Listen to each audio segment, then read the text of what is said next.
Hello, and thank you for joining us today for an Native American Business Development Institute NABDI Program Informational Overview. I am Elwood Pipestem Ott, your webinar coordinator for today. Before we begin, there are a few housekeeping items for our time together. All participants are muted and can enter comments in the chat box. We will be monitoring our chat box for your questions and comments. Also, copies of the PowerPoint slides and a copy of the recording will be shared.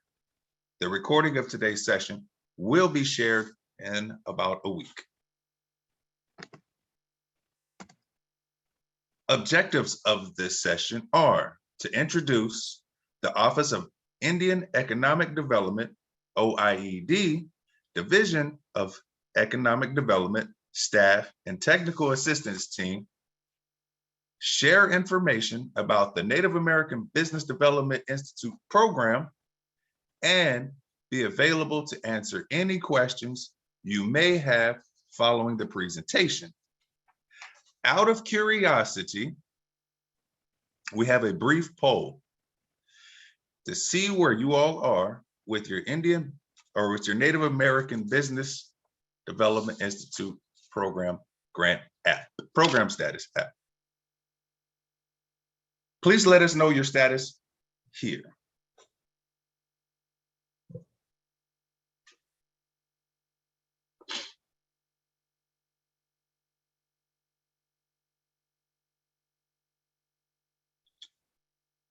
Almost everyone has completed the survey.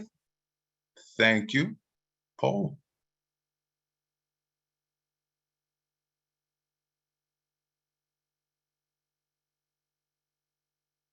So we have one more working on it.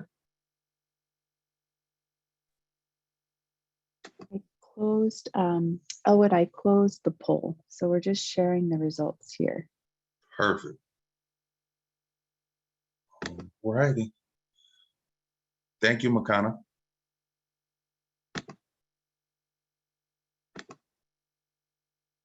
So Denise Litz, the branch chief of the Office of Indian Economic Development, Division of Economic Development Staff, will get us started today. Denise? Thank you, Elwood. Shwant Iskanahay, greetings, everyone. I'm Denise Litz. I'm the chief for the Division of Economic Development, and I am really pleased to welcome everyone to our NABDI overview. So before we do that, I wanted to take a chance to explain a little bit about our office and our division. We are the Office of Indian Economic Development, and we have two divisions. The Division of Capital Investment, which is our Indian Loan Guarantee Program, and then the Division of Economic Development. For today, we're not going to cover the Division of Capital Investment, but we certainly do have other presentations that do cover our Indian Loan Guarantee Program, and we can provide information about that at a later date. So let's go to the next slide.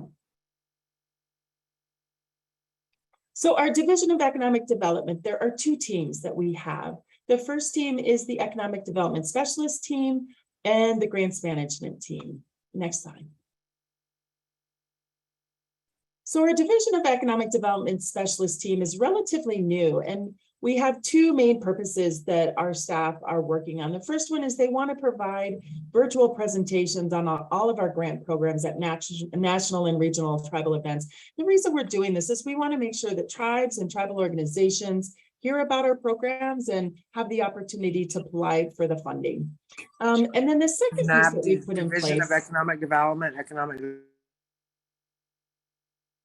the second piece is we provide assistance and resources to non-award grant applicants. So if you apply for one of our grants and you do not get funded, we have staff that are going to follow up with you and provide information about other resources. We know we're not the only funding out there. We want to make sure that tribes and tribal organizations have the support that they need to get moving forward with economic development. Next slide, please.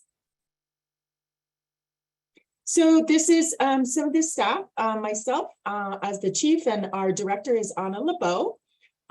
We have two economic development specialist, and we have a vacancy currently in the Eastern Zone that Janelle Green is going to be covering until we can hire. So you can see in that area that Janelle covers Alaska and the Southwest Zone.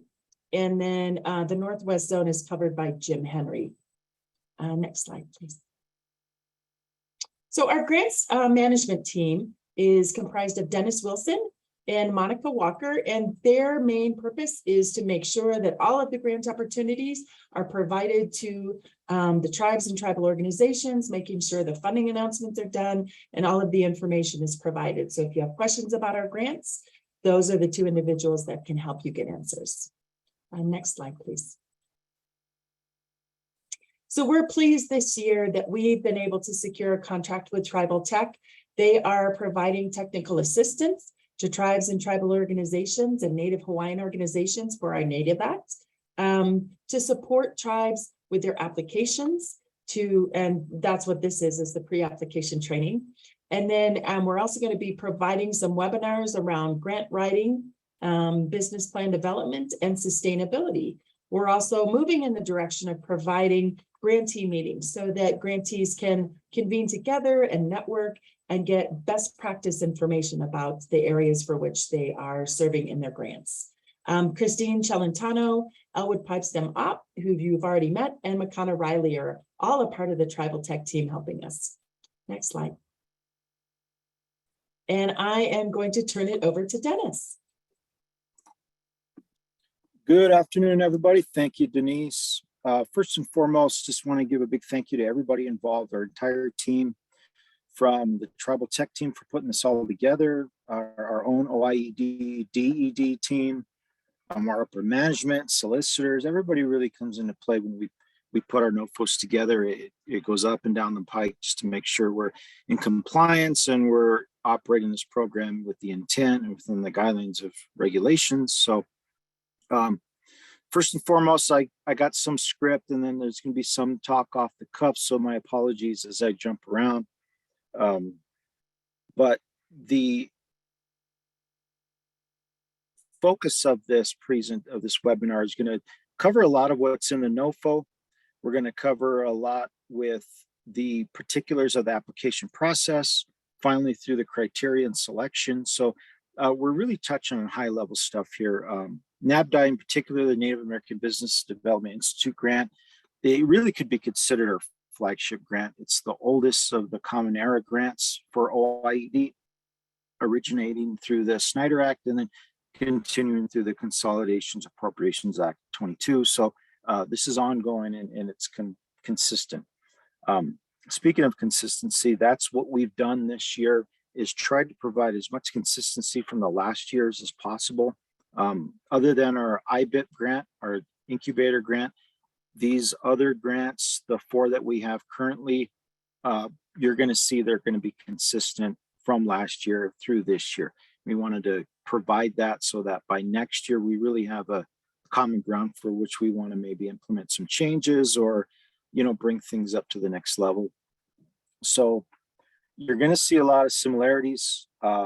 Next year, we're going to do what we can to, get better, improve, keep striving to meet capacity, be cutting edge, so on and so forth. So again, this is high level.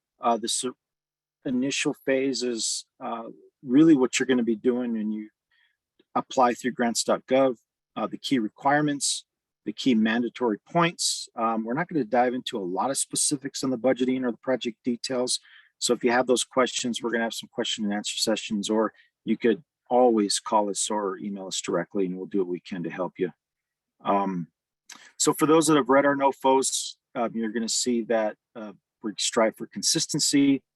You're going to see, especially the feasibility studies and business plan grants, that they're all worded pretty the same, and they're all within the confines of 2 CFR 200 and the individual grant program. So you're not going to see a lot of do's and don'ts, can and can'ts, allowable, unallowable in our NOFOs. That's by design. We want to push that all in the applicant so they can demonstrate that they are in their own compliance with their tribal organization, their state in a lot of ways and what they are going to do in their grant. So we, don't have laundry lists of that kind of stuff. So it provides a lot of free reign. Again, 2 CFR 200, for those of you more than likely probably familiar with the Uniform Administrative Requirements, cost principles, audit requirements, federal awards. In our program, you're going to hear a lot of necessary and reasonable, how it's interpreted. And so it's going to drive those sideboards. So we are going to discuss NABDI with the funding that was mostly centered around feasibility studies, helping the tribes and the organizations make decision-making ventures for their economic futures. This NOFO cohort opened on April 26th, and it closes June 27th at 5 p.m. There will, after that date, no other applications will be considered, so please get it in. And also there is the added component of an OR that you could do a business development plan. So you have a little bit more broader allowance within this grant than the rest of them, and it's even gotten better. So next slide, please.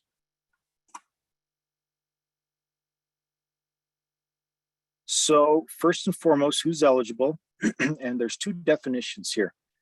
And by design, you want to make sure and provide your own demonstration of your eligibility. You have to be a federally recognized tribe per 87 FR 4636, as I started that one. And it's current as of January 28th of this year.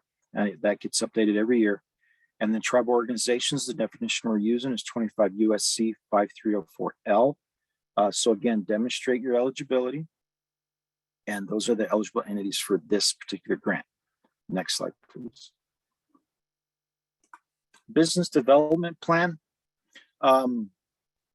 So this is a new component for NABDI, that you can do a business development plan or still a feasibility study, just not both. So be really direct in your project narrative, and we're going to get into that here in a bit, but you want to make sure you're focused on one particular overall goal, and basically you're doing the same thing either, or you're contracting through a consultant, a subject matter expert, to complete, per year RFQs or whatever you do to make sure that you're in compliance with how that situation is set up. So we really respecting that sovereignty, and we do not get involved in that particular relationship going forward.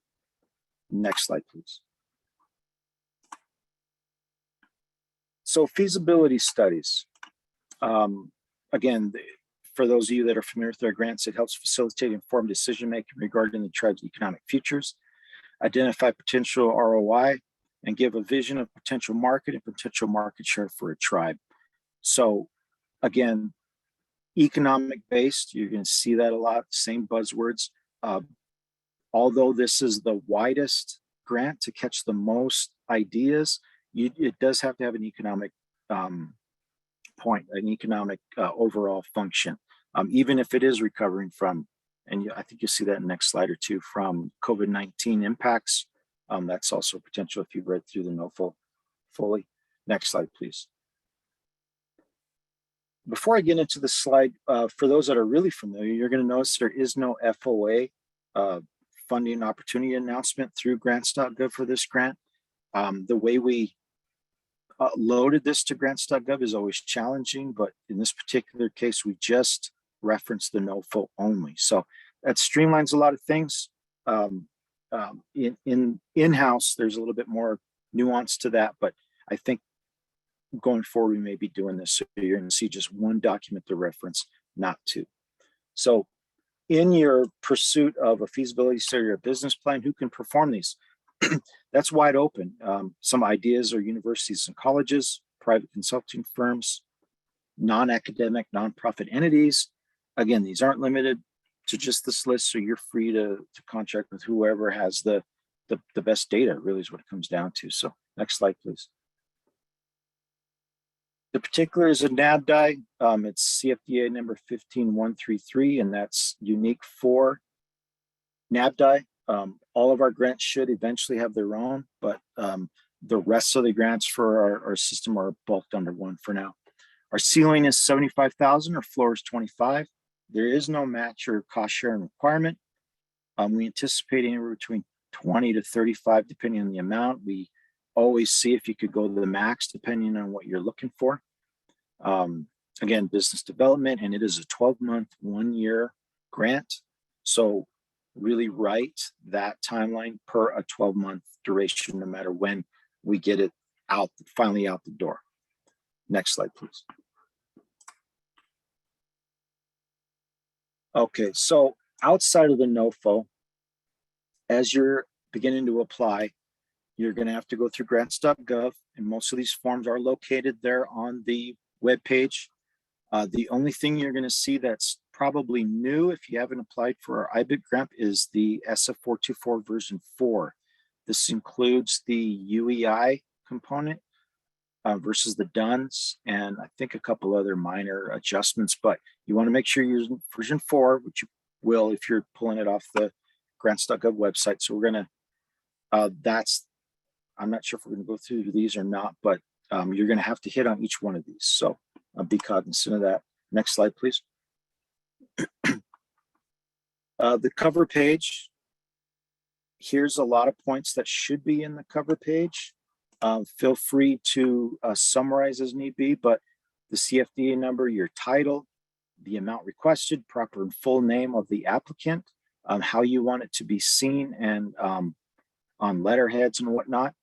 Statement confirming that you have the potential to reach the intended goals and objectives. Current registrations and SAMs and all the other mandatory awarding registration entities like ASAP, etc. And make sure it's a BIA ASAP. If you're enrolled in ASAP in another organization, we need one through BIA. And you still have time to get that.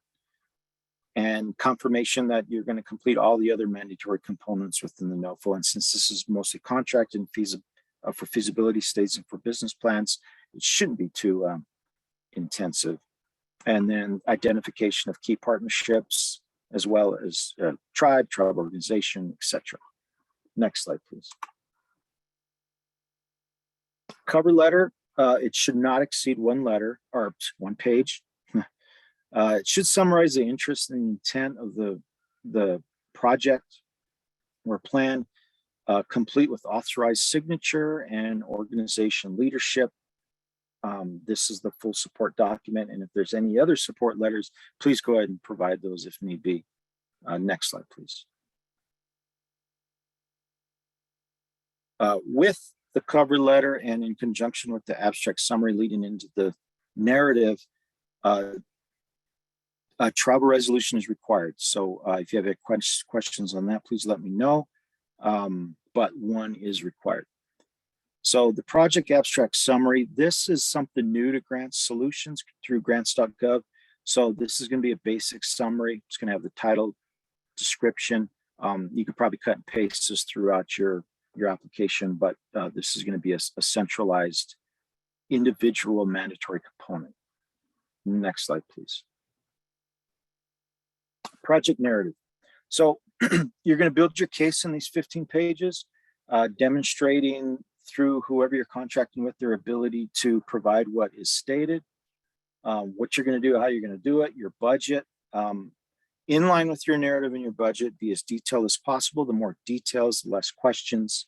You need to have everything itemized, detailed, and in compliance to CFR 200. And with the intent of the program, and everything necessary and reasonable should be wrapped up in that bow. So a good technical description of the project, explain how it's going to work and what it does and how it's going to benefit the applicant, and it's not going to duplicate previous work. Full description of the project goals and objectives, project deliverables, final deliverables, a resume of key consultants and their quals. And if you need more pages, please use the addenda for that if you don't want to cut into your 15-page limit. And then a naming convention, kind of keep that static through the rest of the application as you see in that example. And then the deliverable products that the consultant is going to provide, status reports, so on and so forth, as well as the final deliverables. Next slide, please. Question time. I like that picture. Dennis, it looks like we don't have any questions yet, so I think we can just push on. Sure. Okay, next slide, please. And I am going to turn this over to Christine, who's going to get into the finer points of the budgeting. Thanks, Dennis. Okay. So we are gonna, I want to make sure you can hear me. Okay. We're going to go ahead and discuss the budget. It's pretty standard under this NOFO. Applicants are required to utilize the SF-424A for the budget. And the budget must identify the amount of grant funding requested, break down that budget into the project costs into the appropriate object class categories, and include all other relevant expenses. Next slide. Okay, so the SF-424A,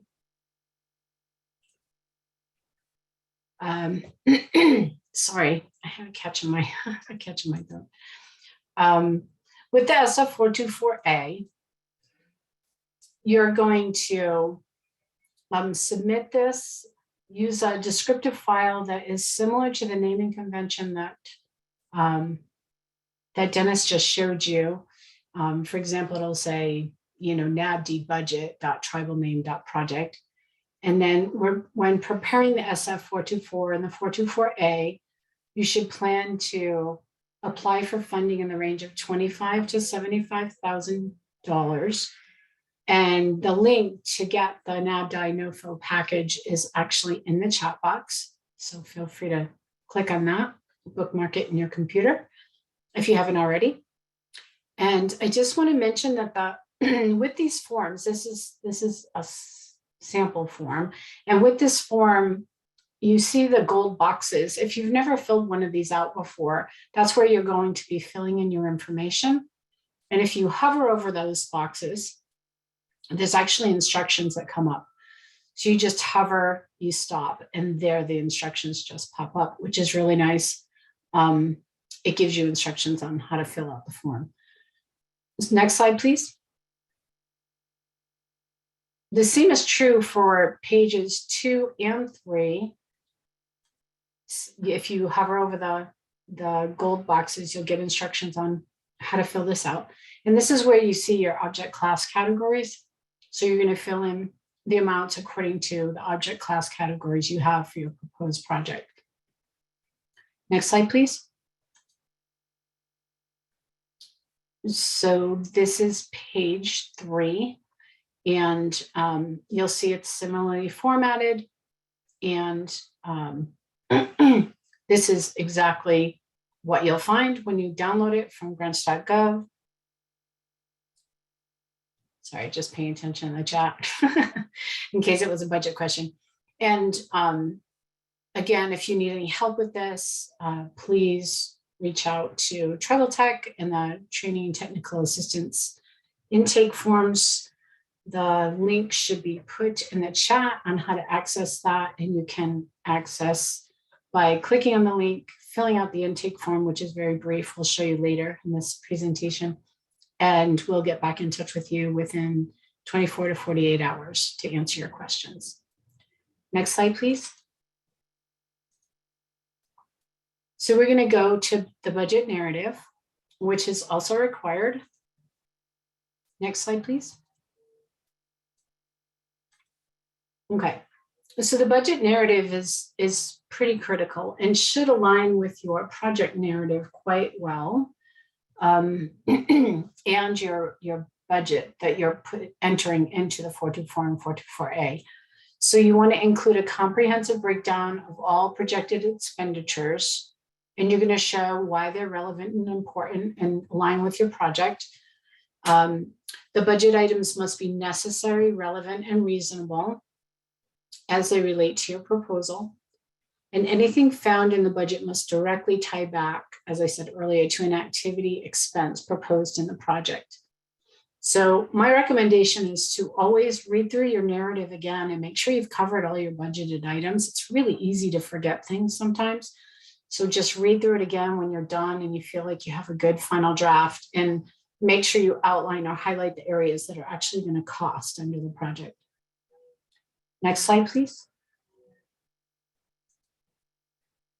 Okay, so as I just said, review all your narrative documents to ensure the proposed budget aligns with your narrative in any supporting documents. All components of your application must align and support one another directly. Be certain to include travel costs, which should be itemized by airfare, vehicle rental, lodging, and per diem based on the current federal government per diem schedule. And those can be found at gsa.gov.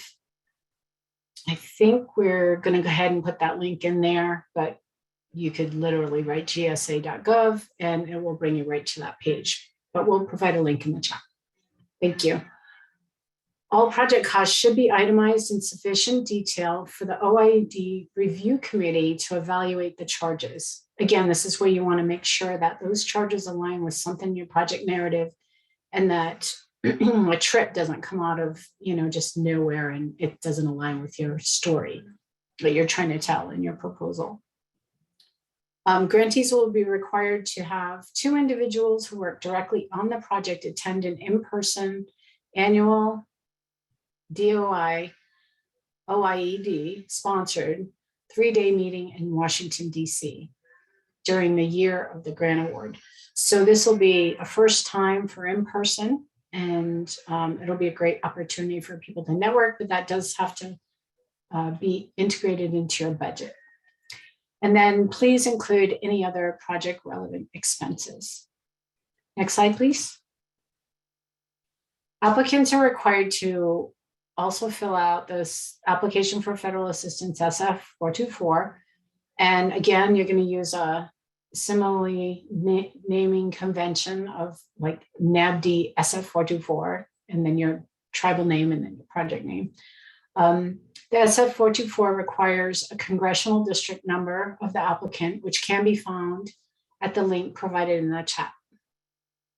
Next slide, please. Okay, this is page 1.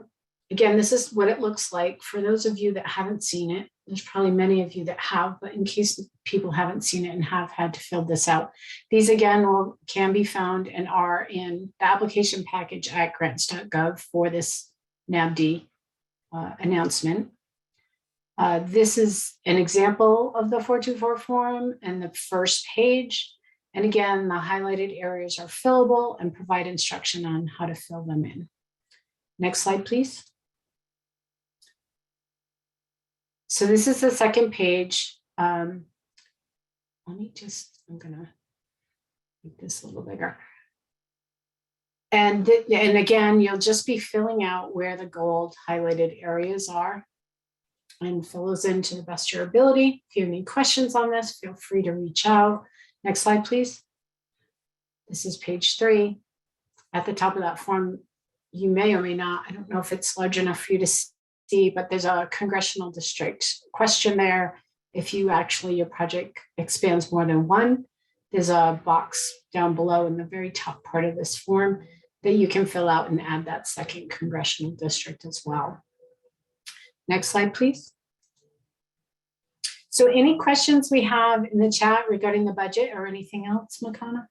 Yeah, so to get started, let's see, are the reference resources for those who aren't awarded a NABDI grant available without applying for the NABDI grant?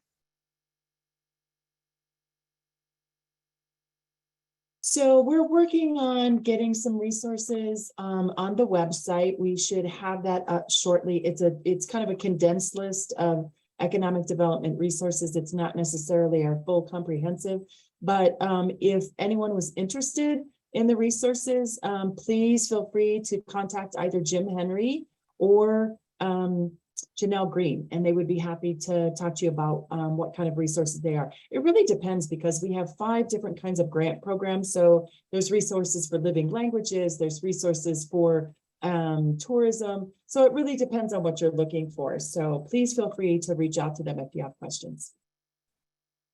Thanks, Denise. Next question is, Do you prefer having the consultant selected before we submit or to wait until after funded? Yeah, you want to have that selected. You want to have them selected. They would be providing in their proposal or their bid what they're going to provide to you and accomplish within the confines of that budget per what you're doing within our NOFO and our grant. That way you can adequately bid. So yeah, you do want to have all that information prior to applying. Thank you, Dennis. Does the funding allow for tribes' full indirect cost rate? No, unfortunately, NABDI does not have any IDC or administrative allowable costs. Thank you. Okay, do you expect applicants to contact all the work? There's a little more information. The reason I ask is because our procurement process requires multiple bids for our RFP scope of work. We would not know who the contractors would be at the time of submitting our application. Therefore, we would not have qualifications on the contractors. And the question is, what was the original question on that? I'm sorry. I Whether think you- it Whether all the actually was contract supposed to be, do you expect applicants to contract all the work?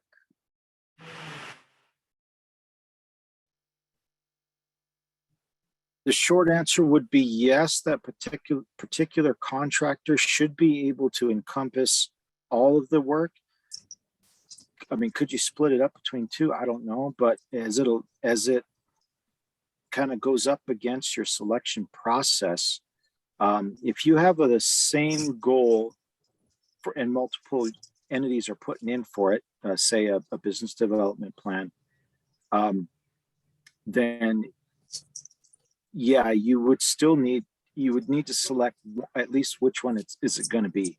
That way you properly can have that within your application. I know that kind of born after. If you need to talk about that further, please feel free to call me.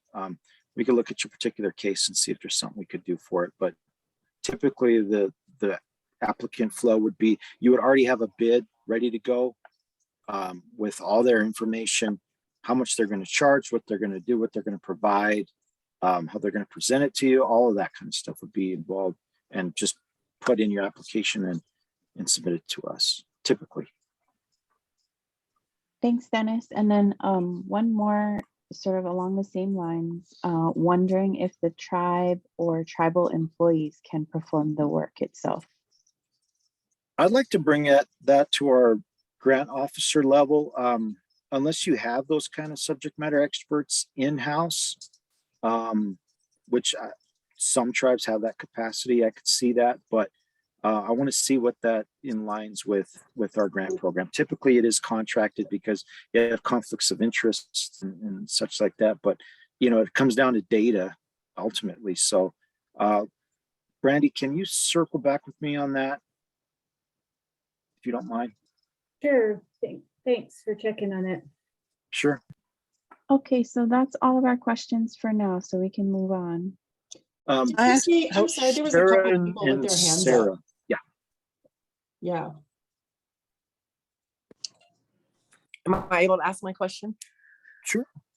I guess there was somebody else asked it already, and it was in regards to the consultant.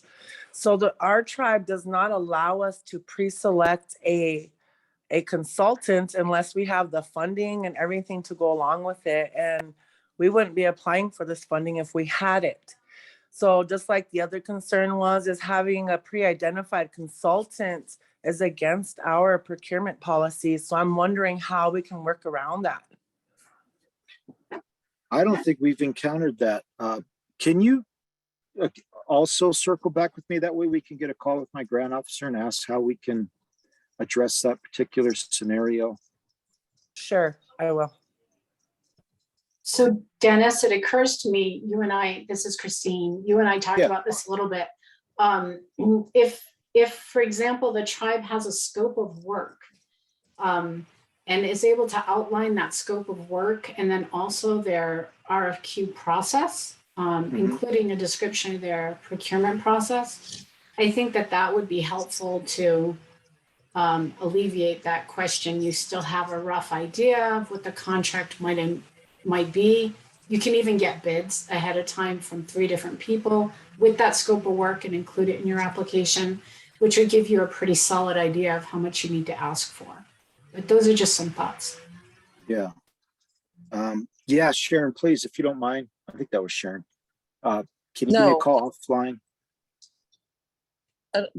If there was another Sharon, I may have asked the same question. Oh. I had my hand up too, related to that question. I think the suggestion that was just giving would be very, very helpful. If you could, make sure that that's approved, because that's the same with us. Our procurement policy does not allow us to pre-select contractors, but we would put out RFPs with the scope of work clearly defined.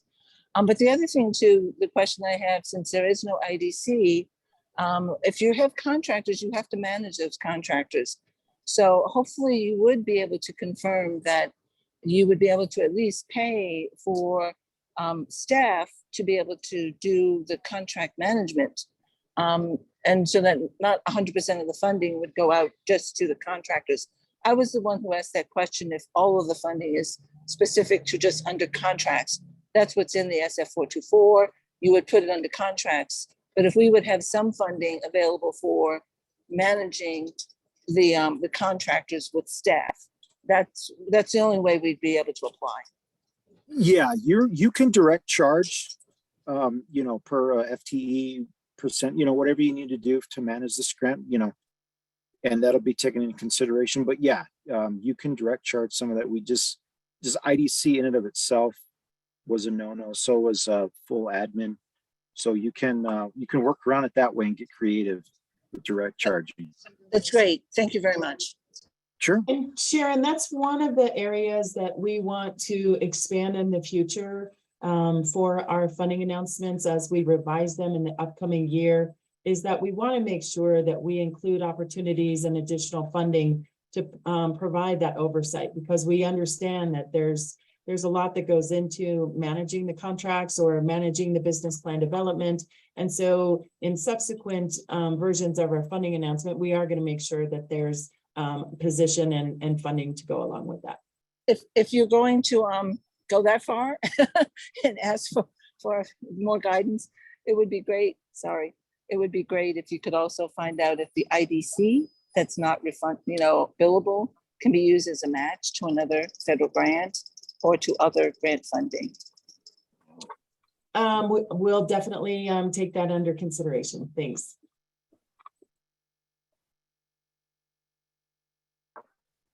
Sharon and Sarah, do you still have a question? Your hands are still up. No, I asked my question. I'll put my hand down somehow. Hold on. Just didn't want to leave you hanging. Okay. Am I up next, Christine? Oh, there we go. Great questions. I know, so some of this can be outdated, even just a few years. I know a lot of the rationale and reasoning why we didn't have IDC was just the nature of just a straight contract. You're cutting a check. So, we want most of that money pushed down to get the most bang for your buck. But with a lot of management comes a lot of reporting, a lot of that in-house stuff that it needs to be addressed. So yeah, we do need to look at this as we're getting a lot more questions to be a little bit more impactful and not damaging to a lot of the relationship. So you've read through the NOFO, there's no FOA, you've put together your application as well as you can, you've submitted it before the due date with all the components, and you're going to go through a business review at our grant officer level, compliant to eligibility. A full complete application are really the two things. You're eligible and you submitted unfortunately we can't. We're really up against, or as far as extending the application deadline, we're right up against the wall. It's getting kind of scary how we're pushed up against it. So we have to keep static to these dates. Every day is something. So you're eligible and you submitted a complete package. Now you're being evaluated per the criteria. And from years past, specifically last year, you're going to see almost a direct crosswalk of these. Again, we wanted to be consistent. I think we may kind of hammer these down in the future or be a little bit different, depending. But we're going to submit the applications to our objective review panel. That's going to rate it on your merits. They're going to look at is the project within the alignment of what we are trying to do with this program. A couple takeaways are your application, your narrative, that's your statement of work. So once that is through the system, that's how it stays. It's really extremely hard in a discretionary grant, appropriated funding program to do any of those kind of changes. It's really, really tough. I've encountered a few attempts and they were not done. So once your statement of work is set, keep it as such. Another big point to remember is anything to do with construction is going to be a no-no. We are not anywhere close to that black line, so don't go anywhere near it if you can. Anything to do with construction or construction-related costs, anything from surveys to any of that. So be really cognizant where that line is.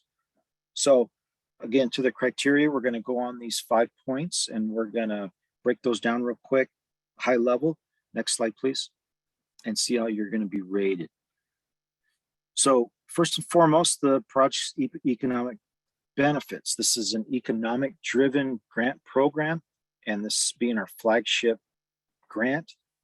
How is it going to impact the tribe or the applicant, the tribal organization as well? What is it going to give to be the most economically stimulating as far as development?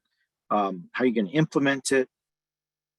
Describe any of the challenges you're going to encounter, how you're going to address those.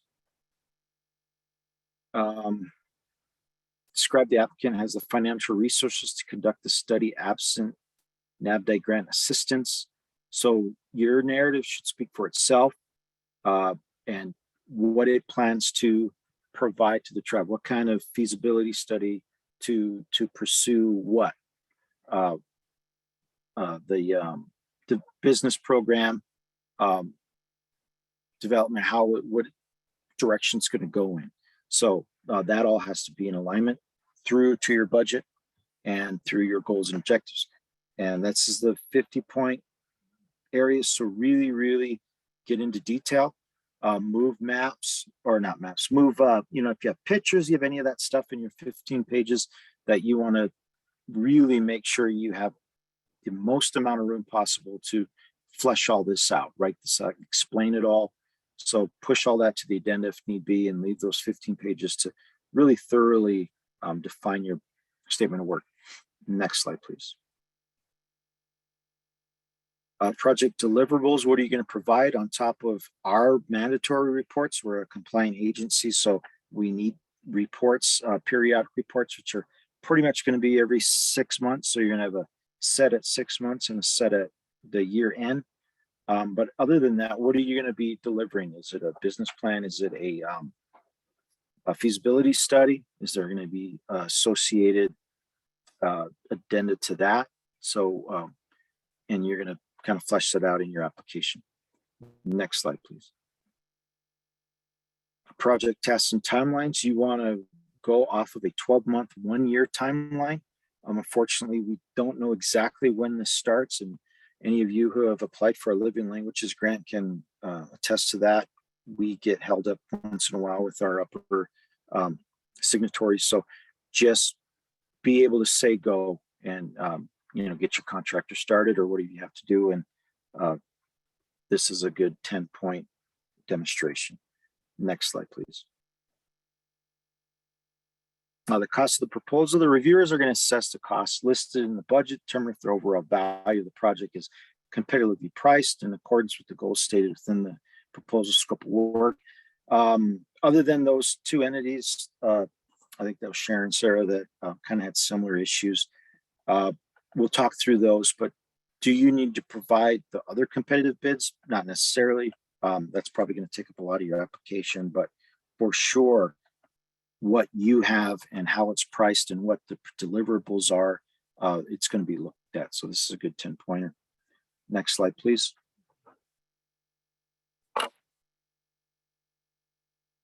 Specificity.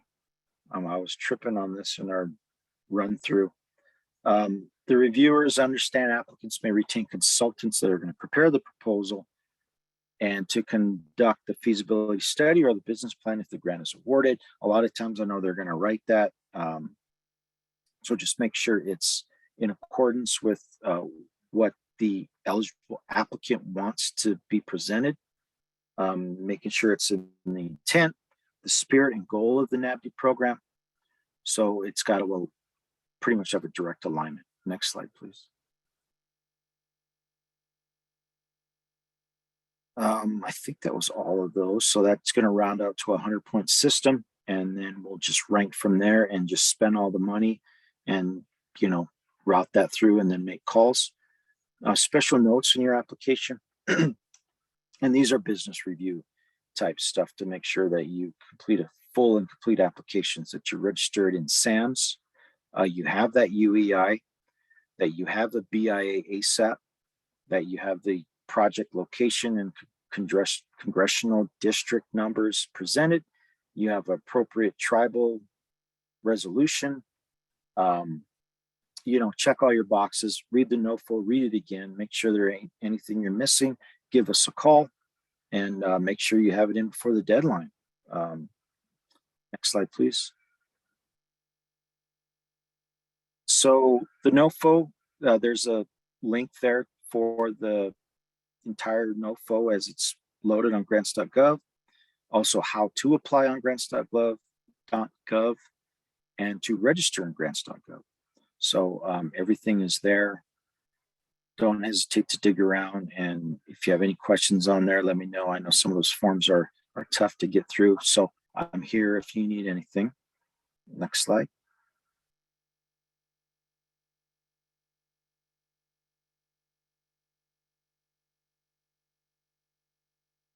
$50 minutes or so. Other questions?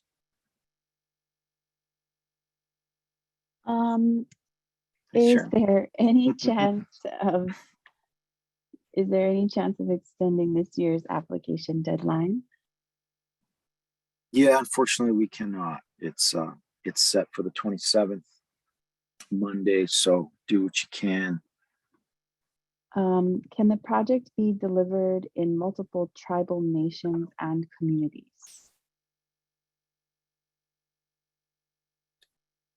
Can the project be delivered in multiple tribal nations or communities?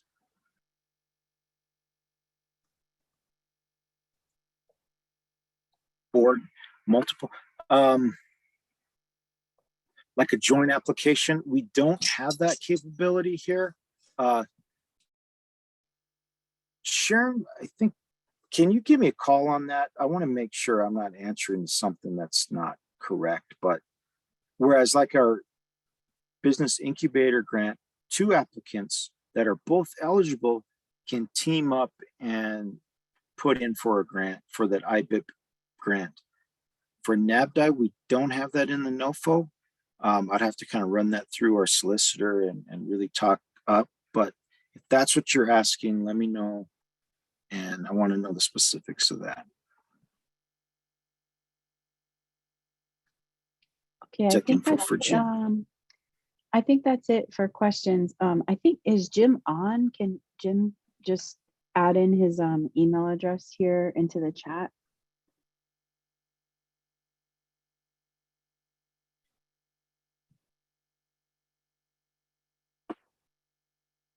Maybe you can run back a few slides, Sato. Oh, sorry. Yeah, Dennis.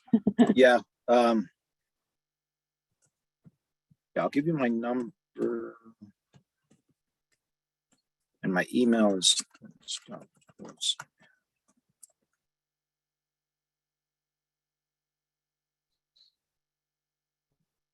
Okay, yes.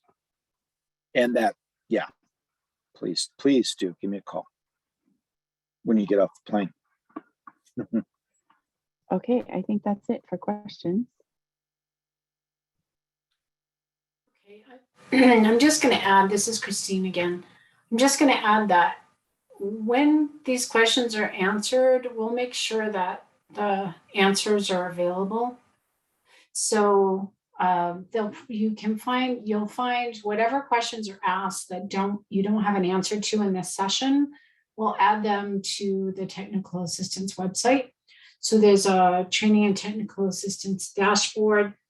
The link should be put into the chat here so you know how to access it. And we're available to answer questions if you don't call Dennis directly. And again, these questions need to be related to the NOFO in particular, as they were today.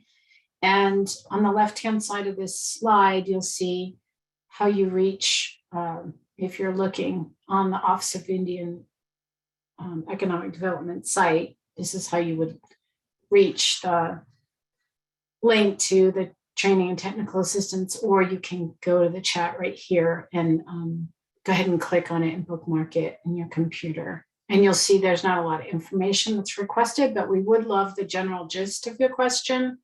So if you can give us a little bit of an idea of what you're hoping to find out, that would be really helpful. And we'll get back to you within 24 to 48 hours. Okay, next slide, please. Oh, before Denise says her thank you, can we throw the second poll up? Just curious to see how many people might be interested in technical assistance.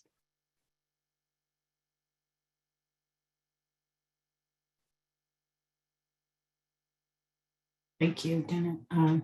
Elwood.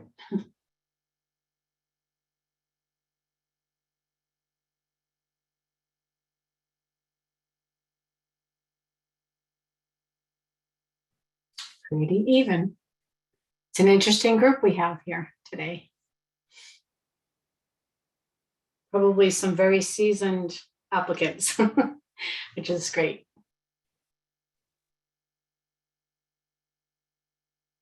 So I just wanted to take the opportunity to thank everyone for joining. I hope that this was helpful and we provided some useful information. As Christine indicated, if you are interested in individualized technical assistance, we would be happy to follow up. So thanks for joining and have a wonderful day.